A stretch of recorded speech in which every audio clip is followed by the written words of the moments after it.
So then how does President Trump calling on you personally, as well as the Federal Reserve, to make rate cuts affect your decision today and affect your job difficulty? Doesn't affect our doing our job at all. So we're always going to do the same thing, which is we're going to use our tools to foster maximum employment and price stability for the benefit of the American people. We're always going to consider only the economic data, the outlook, the balance of risks, and that's it. That's all we're going to consider. So it really doesn't affect either our job or the way we do it. Howard.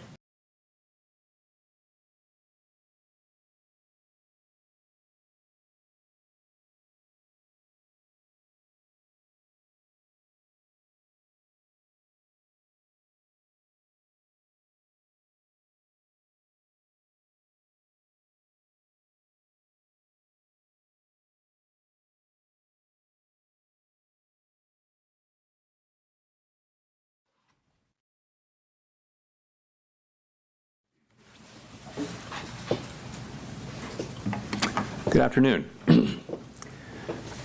My colleagues and I remain squarely focused on achieving our dual mandate goals of maximum employment and stable prices for the benefit of the American people.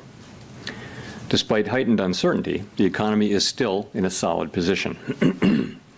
The unemployment rate remains low, and the labor market is at or near maximum employment.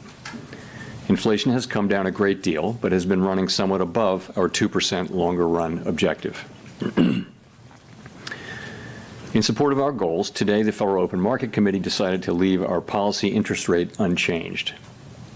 The risks of higher unemployment and higher inflation appear to have risen, and we believe that the current stance of monetary policy leaves us well positioned to respond in a timely way to potential economic developments. I will have more to say about monetary policy after briefly reviewing economic developments. Pardon me.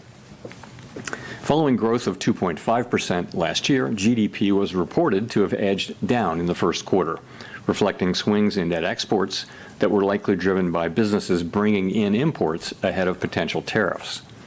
This unusual swing complicated GDP measurement last quarter. Private domestic final purchases, or PDFP, which excludes net exports, inventory investment, and government spending, grew at a solid 3% rate in the first quarter, the same as last year's pace. Within PDFP, growth of consumer spending moderated, while investment in equipment and intangibles rebounded from weakness in the fourth quarter. Surveys of households and businesses, however, report a sharp decline in sentiment and elevated uncertainty about the economic outlook, largely reflecting trade policy concerns. It remains to be seen how these developments might affect future spending and investment. In the labor market, conditions have remained solid. Payroll job gains averaged 155,000 per month over the past 3 months. The unemployment rate at 4.2% remains low and has stayed in a narrow range for the past year. Wage growth has continued to moderate while still outpacing inflation. Overall, a wide set of indicators suggest that conditions in the labor market are broadly in balance and consistent with maximum employment. The labor market is not a source of significant inflationary pressures.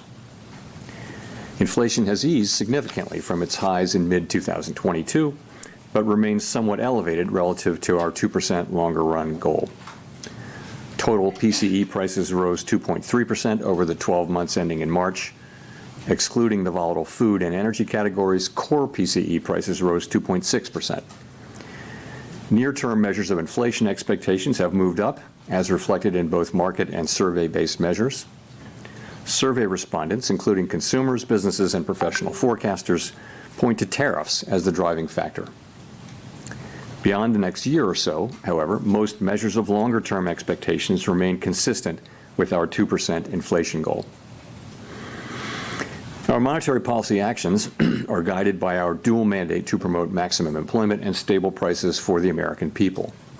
At today's meeting, the committee decided to maintain the target range for the federal funds rate at 4.25% to 4.5% and to continue reducing the size of the balance sheet. The new administration is in the process of implementing substantial policy changes in 4 distinct areas: trade, immigration, fiscal policy, and regulation. The tariff increases announced so far have been significantly larger than anticipated. All of these policies are still evolving, however, and their effects on the economy remain highly uncertain. As economic conditions evolve, we'll continue to determine the appropriate stance of monetary policy based on the incoming data, the outlook, and the balance of risks. If the large increases in tariffs that have been announced are sustained, they're likely to generate a rise in inflation, a slowdown in economic growth, and an increase in unemployment. The effects on inflation could be short-lived, reflecting a one-time shift in the price level. It is also possible that the inflationary effects could instead be more persistent. Avoiding that outcome will depend on the size of the tariff effects, on how long it takes for them to pass through fully into prices, and ultimately on keeping longer-term inflation expectations well anchored. Our obligation is to keep longer-term inflation expectations well anchored and to prevent a one-time increase in the price level from becoming an ongoing inflation problem. As we act to meet that obligation, we'll balance our maximum employment and price stability mandates, keeping in mind that without price stability, we cannot achieve the long periods of strong labor market conditions that benefit all Americans. We may find ourselves in the challenging scenario in which our dual mandate goals are in tension. If that were to occur, we would consider how far the economy is from each goal and the potentially different time horizons over which those respective gaps would be anticipated to close. For the time being, we're well positioned to wait for greater clarity before considering any adjustments to our policy stance. At this meeting, the committee continued its discussions as part of our 5-year review of our monetary policy framework. We focused on inflation dynamics and the implications for our monetary policy strategy.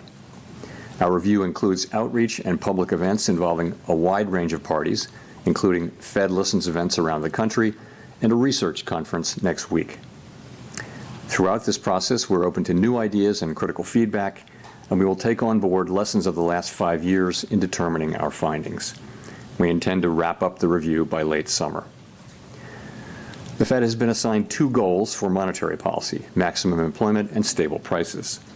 We remain committed to supporting maximum employment, bringing inflation sustainably to our 2% goal, and keeping longer-term inflation expectations well anchored. Our success in delivering on these goals matters to all Americans. We understand that our actions affect communities, families, and businesses across the country. Everything we do is in service to our public mission. We at the Fed will do everything we can to achieve our maximum employment and price stability goals. Thank you. I look forward to your questions.